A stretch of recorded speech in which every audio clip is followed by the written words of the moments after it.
Biniyayaan ako ng napakabait na asawa. Pero dahil sa kaibigan ko, kung sino-sinong lalaki na lang ang pinapatulan ko.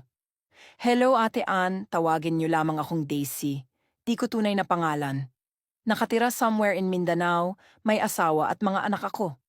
Siguro masasabi kong may sakit ako na di ko pa malaman Ate Ann. Bata pa lang ako, ay naging ko ng walang kahiyan sa tiyuhin ko.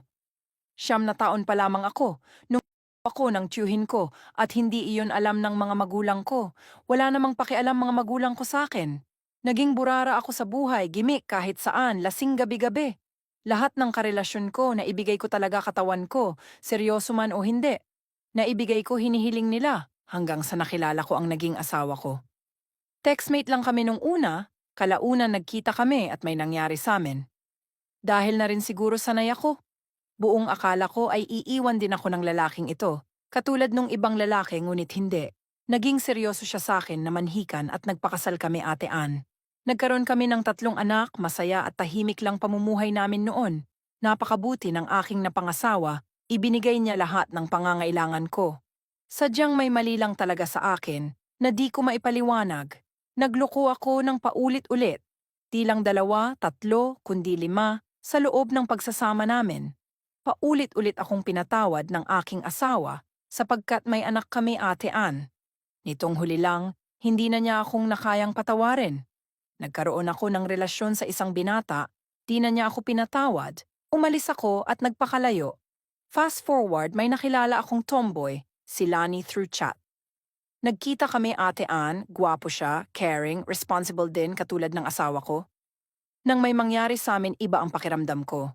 Marami na akong karanasan sa ganito, ngunit iba ang nabibigay niyang climax sa akin. Satisfied ako sa lahat. Di nagtagal nag-live-in kami. Nung bago pa lang kami ang saya, pasyal dito pasyal doon ang ginagawa namin. May pera si Lani kaya nung una, binibigyan niya ako sa lahat. One time may nakasabayan kami sa bar, nagpunta siya saglit sa banyo.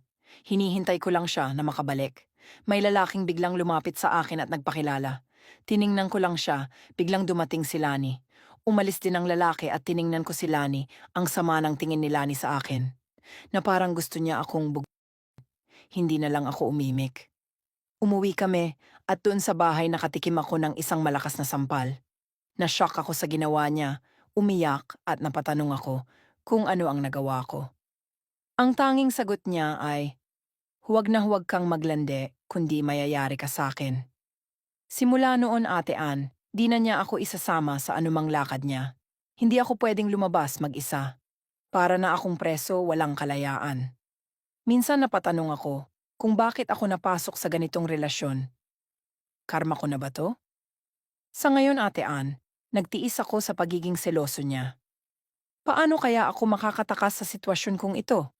Sana mabigyan niyo ako ng payo. Hanggang dito na lang maraming salamat po. Hello Daisy, it's me Ate Ann. I think naging ganyan ka dahil sa naging karanasan mo noong ka pa. Ang swerte mo na sana sa napangasawa mo.